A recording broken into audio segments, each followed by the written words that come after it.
ایسی دنیا جہاں ہر طرف شور ہے، ہر کوئی چیخ رہا ہے، وہاں ایک آواز ایسی بھی ہے جو چیختی نہیں بلکہ سرگوشی کرتی ہے۔ تو آج ہم اسی سرگوشی کے پیچھے کی سائنس کو، اس کے ڈھانچے کو سمجھیں گے۔ یہ ایک ایسا انداز ہے جو فوری رد عمل نہیں مانگتا بلکہ غور و فکر کی دعوت دیتا ہے۔ اس آواز کی مثال اس سوال میں ملتی ہے، ذرا اس پر غور کیجیے۔ وہ وردی جسے دیکھ کر اطمینان ملنا چاہیے اکثر خوف کیوں پیدا کرتی ہے؟ اب دیکھیں، اس میں کوئی الزام نہیں ہے، کوئی غصہ نہیں، یہ بس ایک پرسکون سا سوال ہے، اور یہی سوال ہمیں اس غور و فکر والے انداز کی بالکل تہہ تک لے جاتا ہے جس کو ہم آج سمجھنے نکلے ہیں۔ تو سوال یہ ہے کہ آخر یہ آواز ہے کیا؟ دیکھیے، یہ کوئی اتفاق نہیں ہے بلکہ ایک بہت سوچ سمجھ کر بنایا گیا انداز ہے، ایک ایسا سٹائل جس کا مقصد فوری ری ایکشن پیدا کرنا نہیں بلکہ گہری سوچ کو ابھارنا ہے۔ اور ہاں، اس کی بنیاد کچھ بہت صاف اور واضح اصولوں پر رکھی گئی ہے۔ اس کا سب سے پہلا اور سب سے بنیادی اصول کوئی ڈرامہ نہیں۔ اس آواز میں کبھی چیخو پکار یا کوئی سنسنی خیزی نہیں ملے گی۔ یہ کلک بیٹ کا راستہ نہیں بلکہ سکون کا راستہ چنتی ہے، ایک ٹھہرا ہوا انداز جو توجہ بھٹکاتا نہیں بلکہ اسے ایک جگہ مرکوز کرتا ہے۔ پھر آتا ہے دوسرا اصول، وہ یہ ہے کہ پیغام کا مقصد فوری رد عمل اکسانا بالکل نہیں ہے بلکہ غور و فکر کی دعوت دینا ہے۔ یعنی مقصد یہ ہے کہ انسان جذباتی طور پر بھڑکنے کے بجائے اپنے اندر جھانک کر دیکھے اور گہرائی سے سوچے۔ اور پھر تیسرا بہت اہم اصول، یہ آواز اخلاقی رہنمائی ضرور کرتی ہے لیکن تبلیغ نہیں کرتی۔ مطلب اس کا مقصد یہ بتانا نہیں ہے کہ کیا سوچنا ہے بلکہ یہ سکھانا ہے کہ کیسے سوچنا ہے۔ یہ کسی بھی قسم کے اخلاقی برتری کے احساس کے بغیر بس اندر کی بیداری پر زور دیتی ہے۔ تو اس آواز کے پیچھے جو ایک پوری شخصیت کا تصور ہے وہ ہے پروفیسر ڈاکٹر احمد علی بروہی کا، ایک ایسی شخصیت جو پرسکون ہے، پختہ ہے اور اخلاقی طور پر مضبوط ہے۔ آواز میں ٹھہراؤ ہے، رفتار بھی دھیمی سی ہے، زبان بالکل سادہ اردو ہے، جیسے کوئی بزرگ، کوئی دانشور بہت سوچنے سمجھنے والے لوگوں سے بات کر رہا ہو۔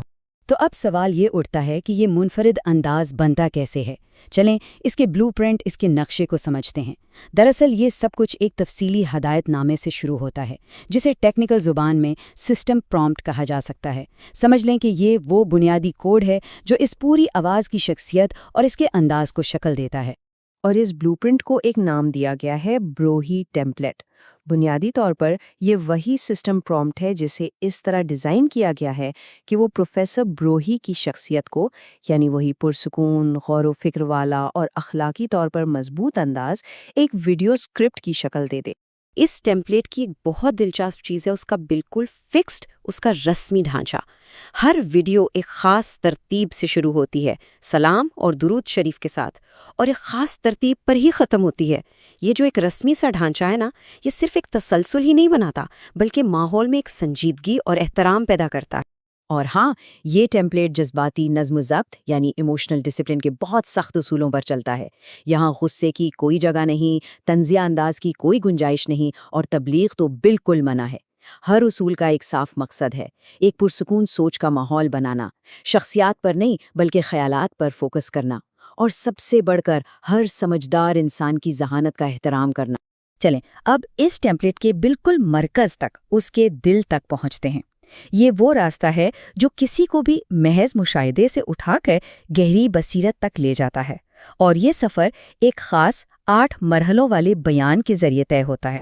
جی ہاں، یہی وہ 8 مراحلوں کی ترتیب ہے جو اس پوری آواز کا انجن ہے۔ دیکھیں، سفر شروع ہوتا ہے روزمرہ کی زندگی سے جڑی کسی انسانی حقیقت سے، پھر اس کے پیچھے چھپے معنی کو تلاش کیا جاتا ہے، پھر آہستہ سے ایک خاموش تبدیلی اور اس کی قیمت کا احساس دلایا جاتا ہے، اور انجام ہوتا ہے ایک گہرے سوچ میں ڈال دینے والے سوال پر۔